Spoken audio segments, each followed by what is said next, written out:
નમો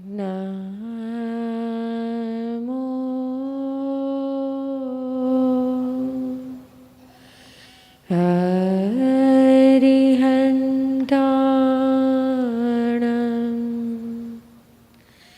નમો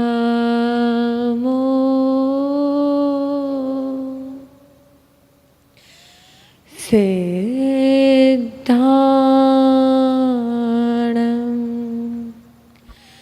નમો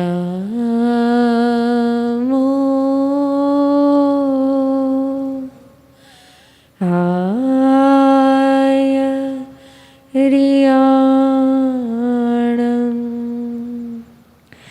નમો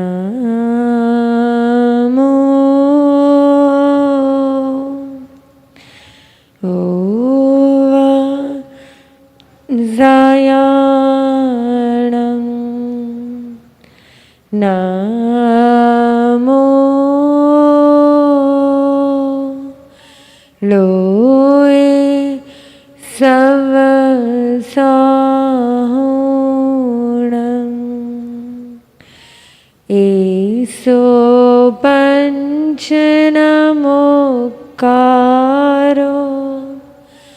સવભાવપણાસણો મંગલાણં ચ સવેસિં પઢમં હવૈ મંગલમ.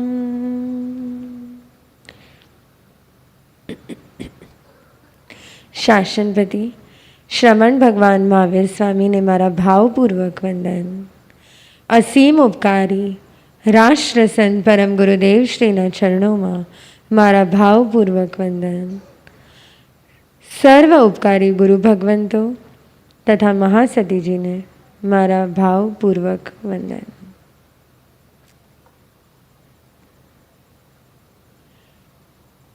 સંકિતની પ્રાપ્તિ. આ જીવનની રફતારમાં આપણે અનેક લોકોને મળતા હોઈએ છીએ અને અનેક લોકો છૂટા પણ પડી જતા હોય છે. આપણે જ્યારે જ્યારે જેને પણ મળીએ છીએ ત્યારે આપણે બે કામ કરીએ છીએ.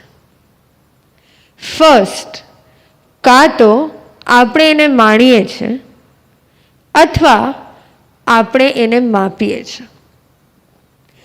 જેનું મગજ વધારે કામ કરતું હોય ને એ માપવાનું કામ કરે અને મોટા ભાગના લોકો હંમેશા લોકોને માપતા હોઈએ છે.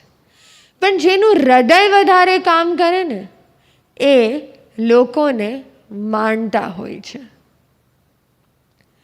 જ્યારે આપણે ધર્મ ક્ષેત્રમાં આવીએ ને ત્યારે આપણે આ જ વૃત્તિને લઈને પ્રવેશ કરતા હોઈએ છીએ. ધર્મ ક્ષેત્રમાં પણ આપણા બે જ કાર્ય હોય છે, કાં માપવાનું કાં માણવાનું. જ્યાં સુધી મગજ ચાલે છે ત્યાં સુધી આપણે લોકોને માપ્યા જ કરીએ છીએ. પણ જ્યાં સુધી આપણું હૃદય ચાલે છે, જ્યારે આપણે હૃદયથી ધર્મ ક્ષેત્રમાં પ્રવેશ કરીએ છીએ ને ત્યારે આપણે ધર્મને પણ માણવાની શરૂઆત કરીએ છીએ. ત્યારે જ આપણે ધર્મને માણવાની શરૂઆત કરીએ છીએ. જ્યારે પણ કોઈ શ્રેષ્ઠનું સર્જન કરવાનું હોય, કોઈ શ્રેષ્ઠનું સર્જન કરવાનું હોય ત્યારે ધર્મને માપવો જોઈએ કે માણવો જોઈએ. પણ ઓટોમેટિકલી આપણા સૌમાં એક માપવાની વૃત્તિના કારણે અનેક પ્રકારના પ્રશ્નો ઊભા થાય. આ કોણ, કેમ, કેવી રીતે, શું, કોણે કર્યું, આ કેવી રીતે થયું, આ કોણ છે? આ બધું માપવાના કારણે આપણે લોકો ધર્મ ક્ષેત્રમાં જે શ્રેષ્ઠને પામવાનું હોય છે ને એને પામી નથી શકતા.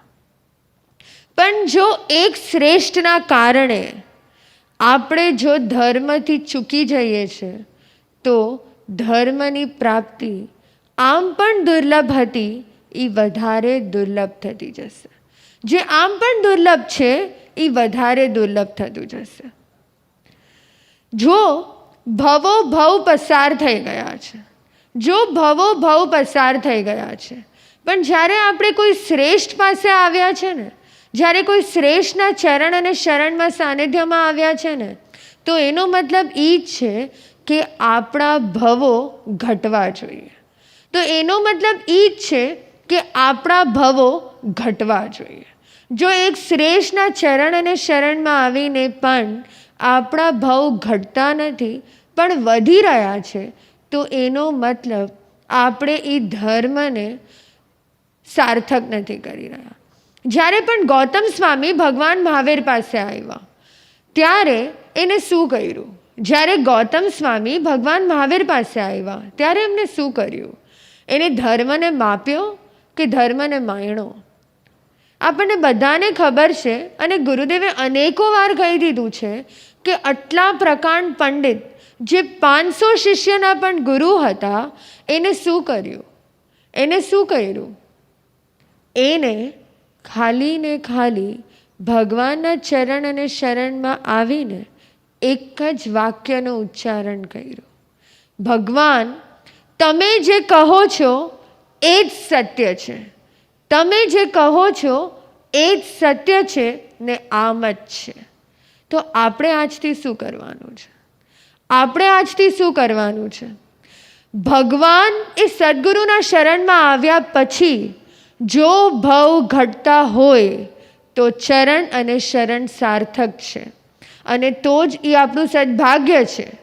પણ જો ભગવાન અને સદગુરુના સાનિધ્યમાં આવ્યા પછી આપણા ભવ ઘટતા નથી તો આપણે ધર્મને ક્યાંક ને ક્યાંક ગુમાવી રહ્યા છે. તો આપણે ધર્મને ક્યાંક ને ક્યાંક ગુમાવી રહ્યા છે. આપણે જ્યાં પહોંચી નથી શક્યા ને ત્યાં ભગવાનનું જ્ઞાન પહોંચી શક્યું છે. આપણે જ્યાં પહોંચી નથી શક્યા ત્યાં ભગવાનનું જ્ઞાન પહોંચી શક્યું છે. સંકેતની પ્રાપ્તિ એટલે કે મોક્ષના દ્વારને ખોલવા. સંકેતની પ્રાપ્તિ એટલે મોક્ષના દ્વારને ખોલવા. પણ એ સંકેતની પ્રાપ્તિ થાય કેવી રીતે? એ સંકેતની પ્રાપ્તિ થાય કેવી રીતે? સંકેતની પ્રાપ્તિ એટલે શું? સંકેતની પ્રાપ્તિ એટલે શું? સંકેત એટલે કે સમ્યક જ્ઞાન અને દર્શન. સંકેત એટલે સમ્યક જ્ઞાન અને દર્શન. જેમ છે, જેવું છે, જેમ દર્શાવેલું છે એ જ સત્ય છે. જેમ છે, જેવું છે એ જ સત્ય છે. પણ આપણે માપવા અને માણવામાં જે ભેદરેખા નથી સમજી શક્યા ને, એના કારણે આપણે સંકેતની પ્રાપ્તિના પુરુષાર્થમાં પાછળ રહી જઈએ છીએ.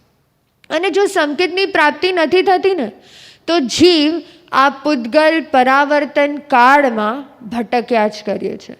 આ પૂતગલ પરાવર્તન કાળમાં અનંત ભવ ભ્રમણ કરીને ભટક્યા જ કરે છે, ભટક્યા જ કરે છે. પૂતગલ પરાવર્તન કાળ એટલે જેમ મેં આપને 2 દિવસ પહેલાં જ સમજાવ્યું હતું કે આ દુનિયામાં કે આખા લોકમાં જેટલા પણ પૂતગલો છે એ દરેક પૂતગલોને ગ્રહણ કરવા અને એ ગ્રહણ કરવા માટે જેટલો પણ સમય લાગે એને પૂતગલ પરાવર્તન કીધું છે. એટલે સંકેતની પ્રાપ્તિ કર્યા પછી જીવનો આ અનંત સંસાર અટકી જાય છે. જીવનો આ અનંત સંસ્કાર અટકી જાય છે. ભગવાન મહાવીર જન્મથી જ 3 જ્ઞાનના ધારક હતા. ગર્ભથી જ માની ચિંતા કરે એવી કરુણાના ધારક હતા. એમને તીર્થંકર પદ મળવાનું છે એ પણ નક્કી જ હતું, બધું જ ફિક્સ હતું. છતાં પણ એમને સંયમ અને વીરતીનો માર્ગ અપનાવ્યો. છતાં પણ એમને સંયમ અને વીરતીનો માર્ગ અપનાવ્યો. સંકેતને 4થું ગુણસ્થાનક કહેવાય છે અને કેવળ જ્ઞાનને 13મું ગુણસ્થાનક કહેવાય છે. એટલે 4થા સ્ટેપથી 13મા સ્ટેપ સુધી પહોંચ્યા પછી ચોથા સ્ટેપથી 13મા સ્ટેપ સુધી પહોંચવાનો જે પુરુષાર્થ છે ને એ આપણે લોકોએ ક્યાંક ને ક્યાંક કરવા જેવો છે.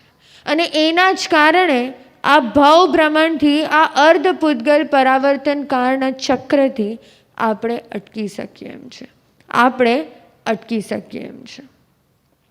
સંકિત એ શબ્દ ઘણા બધાને ખબર છે અને ઘણા બધા એની અલગ જુદી જુદી વ્યાખ્યાઓ કરે છે. પણ 28મા અધ્યયનમાં, ઉત્તરાધ્યાન સૂત્રના 28મા અધ્યયનમાં ભગવાને ફરમાવ્યું છે કે 9 તત્વ ઉપરની શ્રદ્ધા એ જ સંકિતનું કારણ છે. જેમ છે, જેવું છે, તત્વ એટલે હોવાપણું, અસ્તિત્વ એનું હોવાપણું, જેમ છે જેવું છે એ મને સ્વીકાર છે. જેમ છે જેવું છે એ મને સ્વીકાર છે. અને એ સ્વીકાર અને એ શ્રદ્ધા કેવી રીતે? એટલે નહીં કે ભગવાને કીધું છે એટલે, ગુરુદેવ કહી રહ્યા છે એટલે નહીં, પણ અંદરમાંથી જ્યારે એ રિયલાઇઝ થાય છે કે આ જ સત્ય છે. આપણે બધા પરમ ગુરુદેવને આ ચાતુર્માસમાં આટલા દિવસોથી સાંભળી રહ્યા છે. ખાલી ગુરુદેવ કહે છે એટલે નહીં, ગુરુદેવે કહ્યા પછી પોતાની મેળે રિયલાઇઝ થવું કે ના, આ જ સત્ય છે, આ જ ભગવાને દર્શાવેલો માર્ગ સત્ય છે. ત્યારે જઈને આપણને સંકિતની પ્રાપ્તિ થાય છે. સંકિતની પ્રાપ્તિ એટલે કે ક્લિયર વિઝન, રાઈટ વિઝન. આમ જ છે. અને રાઈટ વિઝન આવ્યા પછી જ એના આગળ રાઈટના સ્ટેપ્સ થશે. પણ જો ખબર જ નથી શું સાચું છે, જો વિઝન જ નથી, જો દેખાતું જ નથી શું છે, તો આપણા આગળના સ્ટેપ્સ એના ઉપરથી આવશે જ નહીં.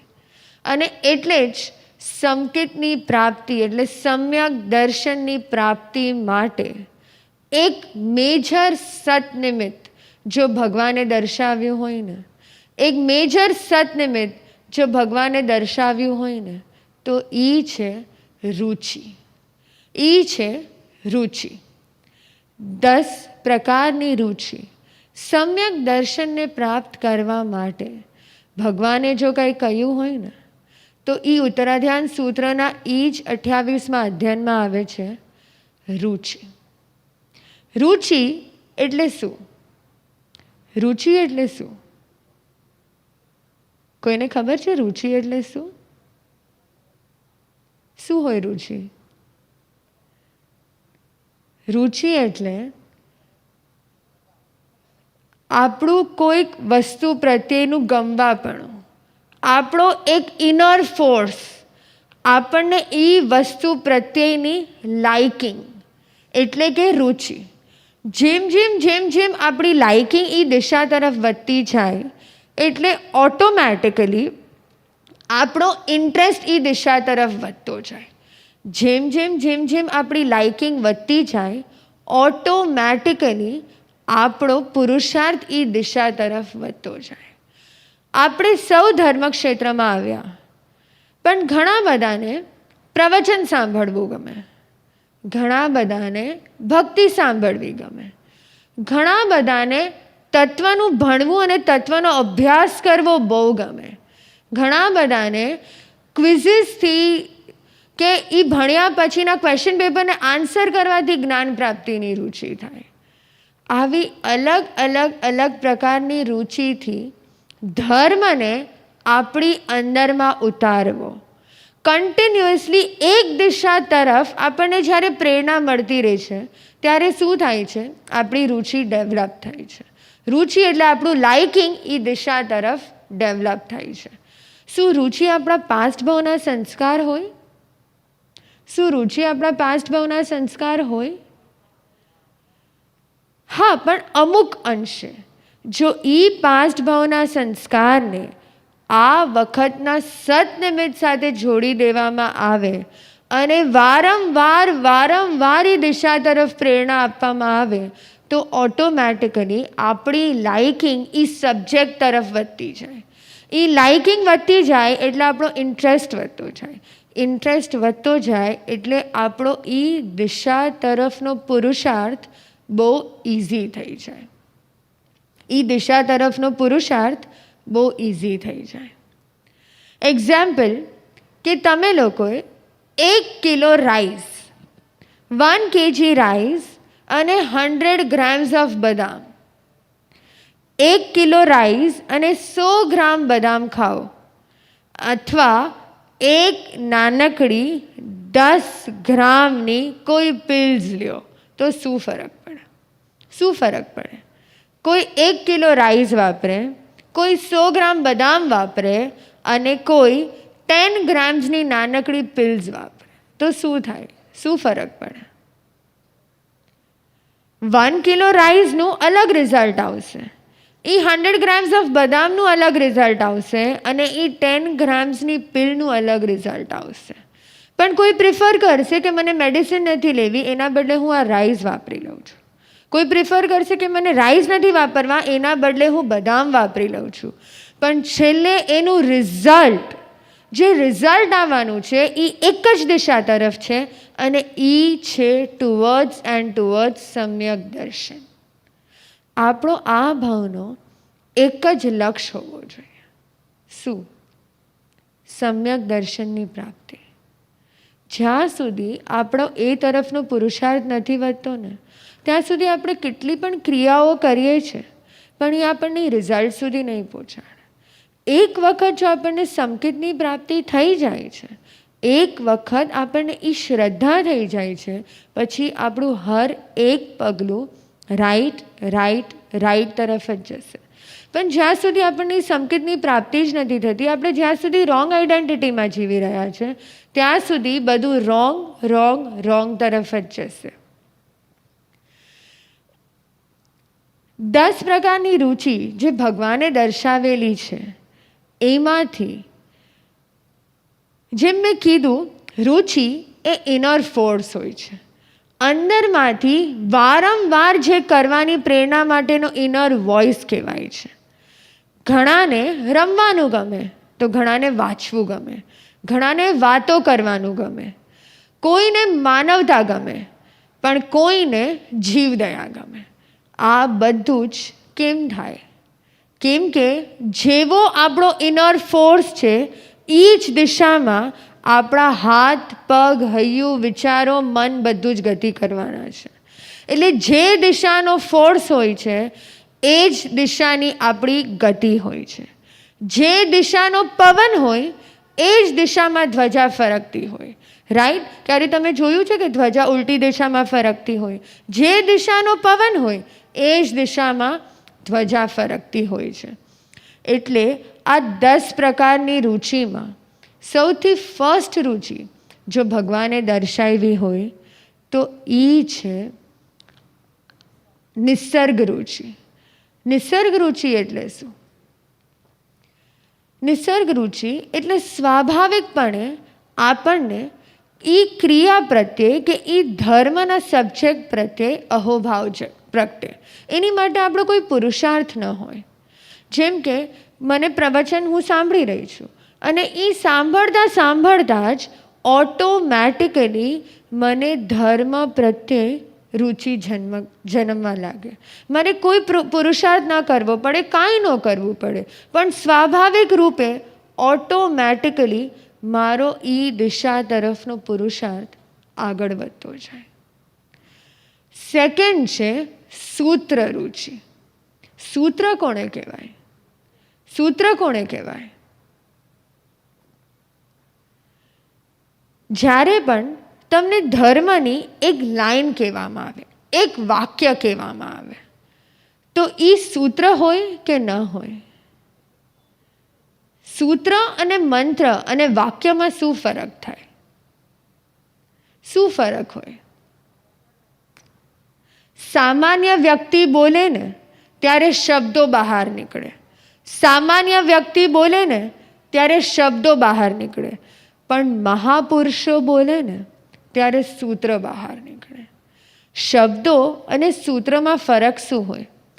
ઘણું બધું કહેવાય અને ઓછું સમજાય તે શબ્દ હોય છે. ઘણું બધું કહેવાય અને ઓછું સમજાય એ શબ્દ હોય છે. પણ ઘણું બધું સમજાઈ જાય પણ ઓછું કહેવાય તે સૂત્ર હોય છે. જ્યારે પણ ભાવો નીકળે ને તે સૂત્ર હોય. મહાવીરના શ્રીમુખેથી નીકળેલા દરેક શબ્દ સૂત્ર હોય છે. પણ સામાન્ય વ્યક્તિ બોલે ને તેમાં અર્થ ઓછો હોય, વ્યર્થ વધારે હોય અને અનર્થ ન થઈ જાય ને એનું ધ્યાન રાખવું પડે. એટલે જ સૂત્ર એટલે કે જેમાં બહુ બધું સમજાઈ જાય પણ શબ્દ ઓછા હોય એને સૂત્ર કહેવાય. એટલે કે ઘણા બધા આગમની ગાથાઓનો સ્વાધ્યાય કરે અને એ આગમની ગાથાનો સ્વાધ્યાય કરતાં કરતાં આપણી રુચિ એના તરફ વળી જાય ને એને કહેવાય છે સૂત્ર રુચિ. નેક્સ્ટ આવે છે અભિગમ રુચિ. અભિગમ રુચિ એટલે શું? અભિગમ રુચિ એટલે શું? સૂત્ર અને અભિગમમાં શું ફરક હોય? સૂત્ર અને અભિગમમાં શું ફરક હોય? જેમ મેં તમને સમજાવ્યું કે સૂત્ર એટલે ઓછું કહેવાય પણ બહુ બધું સમજાઈ જાય. અભિગમ એટલે કોઈ પણ એક વસ્તુના ગૂઢાર્થ સુધી જવું, કોઈ પણ એક વસ્તુના રહસ્ય સુધી જવું એને કહેવાય છે અભિગમ. એને કહેવાય છે અભિગમ. એટલે સપોઝ મેં કોઈ પણ એક સબ્જેક્ટ લીધો છે, એના રહસ્ય સુધી જતાં જતાં જતાં મારો ભાવ સમ્યક દર્શનની પ્રાપ્તિ તરફ આગળ વધે ને એને કહેવાય છે અભિગમ રુચિ. અભિગમ એટલે શું?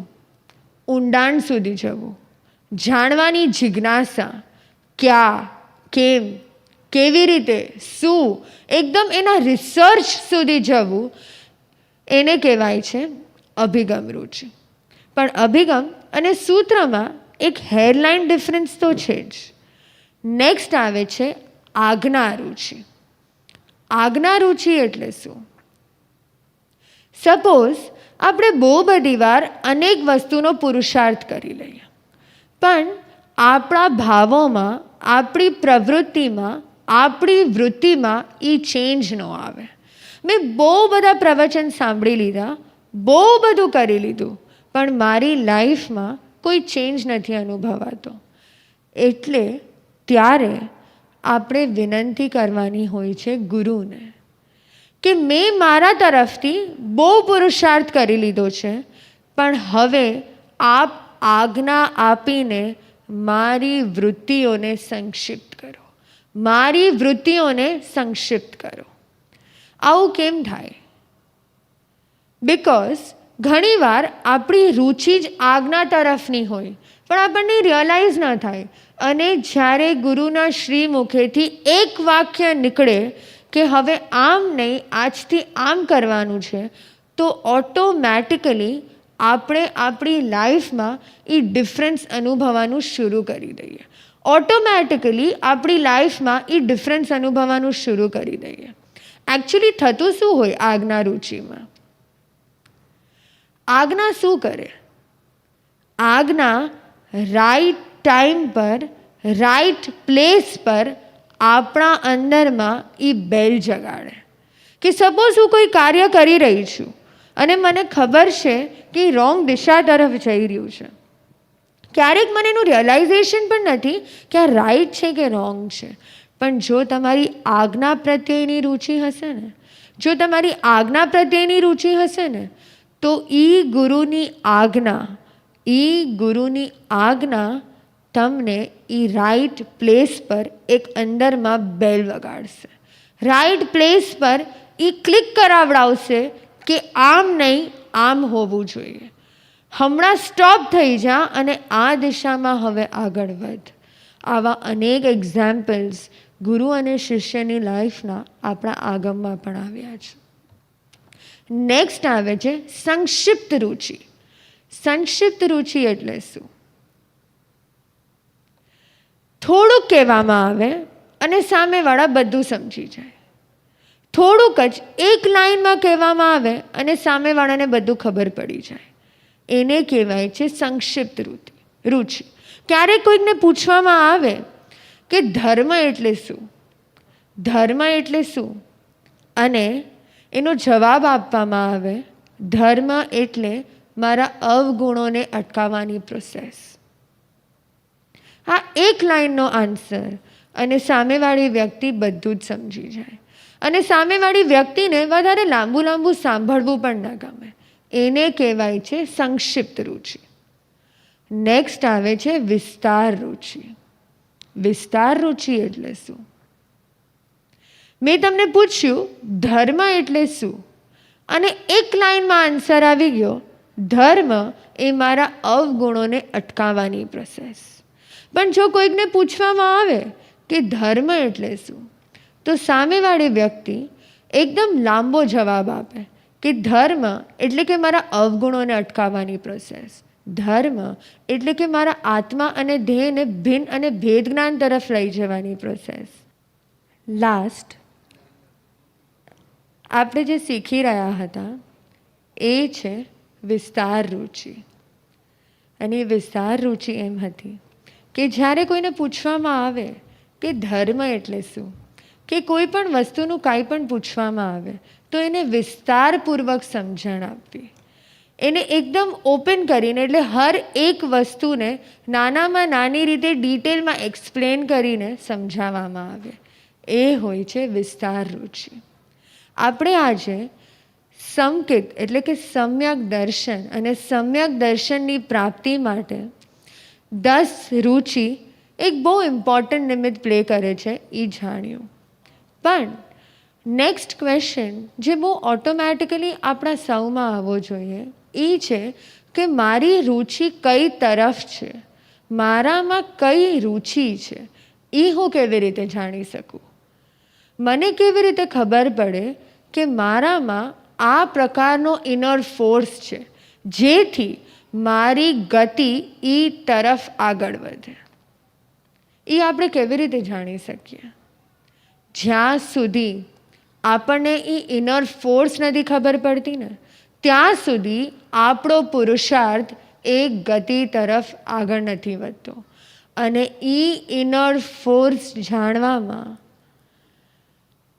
ગુરુ તત્વ એ હોય છે જે આપણને ગાઈડ કરે છે, જે આપણને જાણવામાં સહાયક બને છે અને એ જ જાણી શકે છે કે આપણી રુચિ કઈ તરફની છે. ગુરુ સિવાય કે ગુરુ તત્વ સિવાય કોઈ ન જાણી શકે કે આપણો ઇનર ફોર્સ શું છે. બિકોઝ મારી લાઇકિંગ અને ડિસલાઇકિંગ હરેક પ્રવૃત્તિ પર ચેન્જ થાય, હર એક સ્ટેપ પર ચેન્જ થાય. બિકોઝ ગુણોને પ્રગટાવવા બહુ ઇઝી હોય છે, પણ ગુણમાંથી પ્રગટતા અવગુણને જો કોઈ જાણી શકે ને તો એ ગુરુ તત્વ જ હોય છે. એટલે આપણે સૌએ વારંવાર વિનંતી કરવી જોઈએ કે મારી રુચિ, મારો ઇનર ફોર્સ કઈ તરફનો છે એ ગાઈડ કરવા માટે આપ પ્લીઝ અમારા સૌ પર કૃપા વરસાવો, જેથી અમારો આ આત્મયાત્રા તરફ આગળ વધવાનો પુરુષાર્થ એકદમ એક હાઈ સ્પીડથી ટેક ઓફ થાય, આપણા સૌની ગતિ એ તરફ વધે. બસ આજના દિવસે એ જ ભાવના.